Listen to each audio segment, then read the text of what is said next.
Welcome back to Great Minds Think Alike. I'm Gabby. And I'm Nick. And today we're going to be doing something a little different with today's episode. Yep, so we have one main topic that we're talking about, and we're going to discuss how it goes over business, lifestyle, and real estate. But this is a very powerful quote. It's just a 3-word quote. You want to share it? Yeah, so knowledge is power is what we've always been told. But what we want to talk about today is execution is power. Yes, I love the quote, knowledge is power. Nothing against that because knowledge is. But we don't think it ends there. We think execution is power because you can have all the knowledge in the world, but without the correct execution, you're going to get nowhere with anything. You need knowledge. It is the first step in execution, but it is not the end all be all. If you do nothing with your knowledge, you get no results. Yeah, so we mentioned how this applies to all fields, right? So let's just jump into our business segment. Yeah, we'll jump into execution is power and how it relates to business. So nothing happens until execution happens, right? I mean, we've been through this. How long before we put out this podcast did we just talk about it and gain knowledge? So I would say that we learned for about 10 months, almost a year, really. We had to educate ourselves on our technology, other podcasts, find out our niche, what we were going to be talking about, all that good stuff. How to structure the episodes, how to get the right point across. So, I'll say it again, nothing happens until execution happens. And I think that perfection is the opposite of execution. That is the dagger in execution's throat. When you're out there saying it's got to be perfect, I'm a perfectionist. I know we want things to look great, but when you sit there focusing on making it look perfect, that prevents the execution that's needed. I mean, look at us. We already upgraded our studio. You saw us. I mean, we're still in our garage, which you got to start somewhere. So just allow yourself, post the content. Do it. Start that business. We were going from a couch. We've already upgraded, and we're going to keep upgrading. Hopefully we'll have a studio and not record in our garage. Yeah, so what Gab's saying by that is, just execute first and fix it up later. In our example, if we waited till we had the perfect studio, the perfect technology, we never would have dropped. For you, whatever business you're thinking about, whatever idea it is, if you wait until everything's perfect and you look like someone who's been doing it for 10 years, you're never going to get there. That person who's been doing it for 10 years, they probably started looking like shit and they executed and they fix as they go. You learn as you execute, and that's why knowledge is power is still true, but execution is also power. Execution brings knowledge, right? Yes. So I also have on here consistency is key to this. You have to keep executing. Yeah. You can't execute once and think you're good. Yeah. Yes, you have to be consistent. As you're consistent, monitor your methods. What's working, what's not working. Adaptability. Adapt while you're executing, not while you're preparing, right? That's how winning happens. So there's billion-dollar ideas all over, right? I hear them every day. But when you don't execute on them, then there's no idea. Like, oh, I have an idea for something, right? That's great. And then they think deeper, and I have this, and then you could do this, and you could do that, and then it dies in the wind as an idea. You need to execute in order for that thing to happen. And I know you wanted to say this, but you almost forgot. Analysis paralysis. Yes, I have it in here. It goes into what you were saying about perfectionism. You actually had it backwards. It's paralysis by analysis. Oh. But yes, thank you for bringing that up. It's a term that I use often. I use it in the mortgage world. I use it in the business world because paralysis by analysis is real, and it's happened to me, it's happened to you, and it'll happen to you, right? So it will destroy any business if you sit there analyzing too much and you're focusing and you're thinking and analyzing and you're learning. Paralysis by analysis. You need to execute. And with lack of holding my language back, you need to just say fuck it and do it and adjust on the fly. That's the only way to make a successful business. Do it. Don't get paralysis by analysis. You can analyze, but you have to execute and analyze as you're moving forward and adapt while you're moving with things with anything.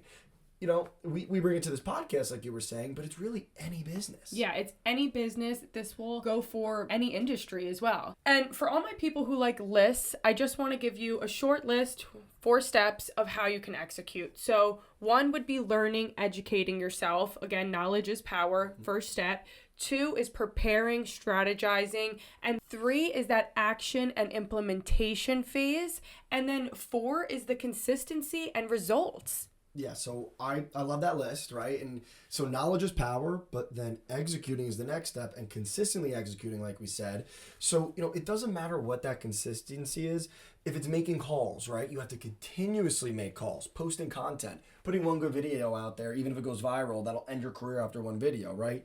Pitching to companies, creating the product. If it's a t-shirt, whatever you're making, you have to consistently create it and marketing it always be marketing. You have to have that consistency with the execution no matter what it is. Adaptability while you're being consistent, that 4-step process, once you're there and executing, that never goes away, that is ongoing. So all you have to do is not give up.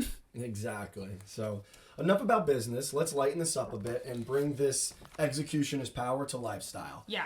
So something that I wanted to discuss with this execution is power is I want to just bring up the American dream that we all know. It's not as attainable as it once was, as we all know. And it's not so clear anymore. The old American dream was so clear. What you want to do, go to college, get a job, nice house, nice car, family, boom. It's not that clear anymore. No, I know. And people have different expectations. People have different goals. People have different interests. And that's all good and well. But that white picket fence, it's not as attainable anymore because home prices has skyrocketed from past generations. That's not something that we're able to control. All we can manage is what we can control. And this new day and age, adapt your goals. Yeah. If you're interested in something, do it. We're not knocking the American dream. We basically have the American dream with our own twist to it, what we want to do, right? But the traditional one, it ends you in a lot of debt and sometimes a dead end. So go to college, now you rack up a bunch of debt. Buy a house, if you're not in the financial position to do that, you're racking up more debt, right? You want to get this car. And the problem is when everyone is focused on the same American dream, it leads to comparison. And comparison's the thief of joy. So if you're doing the goal and the dream of everybody else and not yourself, you're going to be constantly comparing yourself to everyone else and you're not going to be happy. So we want to say go after your dream, not the American dream. Whether it's, if your dream is that, then great, as long as you're passionate about it. If you need a twist, then do the twist to make yourself happy. Yeah. People have really been getting away from this hustle culture. So whether that's, you're not thriving in your 9 to 5. I wasn't. With my personality, we went into this last week, but with my personality, me being the influence personality type, I looked at my chart here, I did not resonate with what was going on in that structure, and that's okay. If you do, that's okay. But you have to adjust your needs and goals and, live to work, not work to live. And execute with whatever that is that you want. I put on here, don't be afraid to go outside of the box of what society says. However, you must execute what you want. You must work 10 times harder than anyone else still, right? I know people are getting away from the hustle culture and we're saying the American dream as in like doing the certain step-by-step that our grandparents were told. You still need to work hard, but you could do different things. You have influencers, you have podcasts, you have all these different career paths. If you execute on what you want, you can make your dreams come true. You can reach the goals that you want. You don't have to follow that path like before the internet when there was one path to go. Yeah, so you just have to love what you do and work towards fulfillment. Execute towards fulfillment. And when you love what you do, it's not going to feel as much like work. Yes, it can feel daunting at times, but when you love what you do, you spend most of your week just in a better mood, happier, and all around more fulfilled. Yeah, you feel busy, right? Sometimes we feel busy. We may feel a little overwhelmed, but we don't feel miserable. I mean, I'll just be honest. Today I was complaining. I've had a very busy week. I've been working till 8, 9 at night every day. I worked all weekend. We're doing this, and I was a little stressed, but I'm not unhappy. Mm-hmm. I mean, you may have to check me. What'd you say? Like, Nick, you're frantic, whatever. What was it? Oh, I mean, I'll just tell you like it is. Yeah. And I was and like, I basically just said, check your misery because it was just giving really negative attitude and I wasn't feeling it. I'm saying this because you will still get overwhelmed. You'll still get stressed, but it's a different type of stress when you're working on yourself and things you like than stress because of something that you don't want to pursue come breathing down your neck. I just want to give the example of an influencer as well because I always hear people talking about their gross income and how much people are getting paid for brand deals. People see that and are like, yeah, how can we make that much money? You're seeing it in real time, post the content. Do it. Execute. If you like what this influencer is doing, making, you're interested in their day-to-day, start posting, strategize what that looks like. Yeah, and instead of hating on it and saying, oh, can you believe so-and-so made money from this or did this? Execute it. Do it. With the internet, the blueprint's out there, right? It's like, oh, I'm so mad this person's making money doing this and I'm waking up to work. You know that emoji, the meme with the clown face? Like watching someone make money playing video games while I'm getting ready for work. Okay, instead of hating on it and looking like a clown, do it. Execute. If that's your goal to stream and be a full-time streamer, then do it. Then start. And Yep. And this is what we mean by not hustling but working hard. If you, and we've said this in so many other episodes, if you have your 9 to 5, you want to make streaming a career, come home, make dinner, and start streaming. Yep. That's what it has to look like, and it's going to be a lot at first. No one is saying that it's not going to be a lot of work, but it takes effort to get to where you want to be. The information's out there on how to do it. YouTube University, you can hire coaches. It's about executing to have the life you want to live. And another thing with that TikTok ban that lasted 12 hours that we all came back from, thank God, love you TikTok. But with that, I mean, these haters, these specifically old miserable women on Facebook were like, oh, I can't wait for these influencers to get real full-time jobs. Like, please, Of course honestly. you can't wait because you never have the balls to do it yourself, and that's why you're miserable. That really made me annoyed, and something that we want to get away from, like you said, the jealousy, oh, this person's doing that. Let's be happy for each other, and if you see someone doing something that you want to do, you're not going to get there by hating on them and putting negative energy out there about that. How will you get there? By creating a plan and executing. By executing. So I have another example here to wrap up this lifestyle part, right? So I want to touch on you saying loving what you do. And it really is about loving what you choose. If you love money, if you love business, great, go all in on that. If you love animals and that's what you want to do, start an animal shelter, do it, but execute it. You know, if you're a caretaker, if you like working with children and taking care of them or elderly and you like working with old people, do it, execute it. You can, in 2025, you can create the life you want to live. You know, I just use an example because I talked to a lot of my colleagues. I think I was talking about this with you today at lunch about the cost of childcare. Now, we're not there yet. We don't have children, but I have friends who do. So it's just a perfect example. There's so many people who need their children watched after, and there's so little childcare companies. If you love kids and that's your thing and you love taking care of them and you want to be a mom for, you know, maybe you were a mom, your kids are older, you want to go back to that, start a daycare program, right? You can have a life you love taking care of people, but you have to execute that life.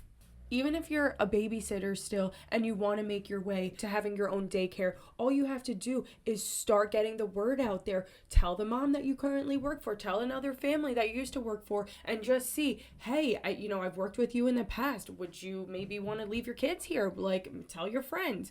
Things like that. Create the LLC. Start doing it. Do it. I guarantee you that if you are excellent at what you do and you take good care of your clients in that situation, you can out-earn someone who went to school and is working a regular job if you can execute your business of childcare enough. Because loving what you do, there's a lot more passion in that, and people can see that immediately. Exactly. In whatever business you're in. To wrap up our lifestyle segment, I just want to say we touched on jealousy, we touched on negative mindset.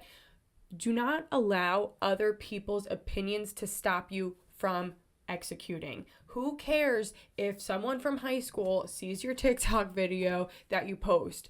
Post it. Who cares? They're not paying your bills. It doesn't matter. If you are consistent, passionate, love what you do, and you don't give up, the only outcome is success, no matter what industry you're in. Yep. And executing, regardless of the industry, is where success comes from. And speaking of whatever industry you're in, let's talk about the industry we're in. So let's move over to execution is power in real estate. So we touch a lot on knowledge with this too, because knowledge is so important with mortgages and real estate. You need to be learning every day, but you don't get any money from knowledge. Learning things doesn't actually equate to success. It's execution that does. Taking the knowledge and executing on it. So my brokerage, Keller Williams, they pride themselves in their education and training programs. They're really phenomenal, I have to say, and I utilize them. They are. But with that being said, just because these are great programs, if I don't execute what I'm learning in these classes, these courses, these programs, then I will result in no income. What you have to do is take what you learn from these courses and implement. Implementation married to execution. Yeah, I like that. It's married to execution because, classes, meetings, masterminds. I have monthly meetings too. We have sales recharge. We have everything. Ideas and all this, it means nothing if you don't take action, right? You need to execute. I wrote down the quote, "Just do it" from Nike. I mean, Nike became a multi-billion-dollar brand off of just do it because they're right. Just do it. You can know everything. You can learn. You can have all the best ideas, but without that execution portion of it, especially in real estate, there's going to be nothing that comes of it. Yeah. And people say, always be learning. People also say, always be closing. Very salesy, I know. But both of them together, both are true, but just marry them together, couple it together. That is how knowledge and execution come together to create an actionable outcome. Yeah, I wanted to answer that. You said, always be learning, always be closing. I would say always be executing. Like, really, always be executing on a plan you think of. Yeah, I mean, essentially, always be closing is execution. I think that's just kind of in all industries, like closing the deal, executing the deal. Yeah. So I want to talk about one thing where execution and consistency execution in real estate is so crucial. And it's follow-up, right? It's simple, but there's so many classes that teach you how to follow up, what to do, when to do it, how important it is. It can make or break your business, right? So if you say you follow up with clients, if you're going to do it and there's someone that you talk to and you don't talk to them for months, they're going to work with another agent or another lender. It's just the case in this business. If you're not in front of people, you don't get to work with them. You need to execute that follow-up. You need to be consistently following up with them, not in an annoying way, but making sure that you're covering their needs. You do a great job with that, I feel, with not being over the top, but you're always staying in front to make sure that there's nothing that your clients need that you're not there for. Because I would say that my style is personable rather than salesy. Salesy doesn't work on me. Me neither. So I don't try to protrude that out to my clients. But my biggest thing when I am executing is exactly what you said. Follow up, continuously prospecting throughout the week, and then showing my clients maybe houses, putting a contract together, always executing for my clients. Yeah, sometimes just following up to see how their day is. You heard they were going on vacation. How was Jamaica? Personal relationships, become friends. You'll love the business a lot more if you're friends with your clients. Yeah, this is a relationship-based industry, and become friends. So it's, with the knowledge part, it's very much common knowledge in real estate that you can do more business from your current database and your past clients than new ones. But it won't happen unless you consistently execute the follow-up with them. Follow up with people you're working with now, people that you used to work with. All of that will help your business equal to or more than looking for new people. And it's like, we learn about this, but not all of us execute it. And it's so important. Yeah. So always be learning. While you're learning, don't be a perpetual student. That's one thing I want to say too, because there's so many classes that are offered at my brokerage, and you have to be selective in terms of which ones you're going to, which ones do you need to learn about right now. Manage your time, and that will go into execution. Yeah, exactly. And, we've talked a lot about classes. Let's also talk about events, because in real estate, a lot of things come from hosting different events, different things of the sort. So the knowledge is important because you need to know what events to do. You need to know how to do them. But just knowing what and how to do is nothing without executing it. You have to actually do the event. And one event won't do anything. You have to then follow up from the event. You have to make another one. You have to execute the follow-up, execute the next event, keep it coming, keep going. And that's how you build a business. Let's use open houses, for example, with what you're talking about. So you can know how to do an open house, but there's layers to it. There's something called a 7-layer open house, which is essentially door knocking the neighbor's houses, putting out flyers, again, following up, making sure you have snacks, refreshments, all that good stuff, sign-in sheets. There's so much that goes into it. How much do you want to put in is how much you're going to get out. Open houses are a great lead source. You can know how to do them, but you also learn through experience. You have to do and you have to execute for you to actually get the outcome that you're looking for. Because the first open house that I hosted, I'll be honest, I was a little nervous. Yeah. Now I'm a lot more confident when I go in and host an open house. Yeah, and my first one years ago, you know, I studied, I learned, I knew what I was supposed to do, and I flubbed out. Didn't know what I was saying, didn't know what I was doing. You don't really learn until you do it. And it's like, yes, you could take a million classes that tell you open houses are good, do this, do that, do that. But unless you execute and actually do it and actually consistently do it and hone your skills, you're not going to get anything from it. So I like that example too. Yeah.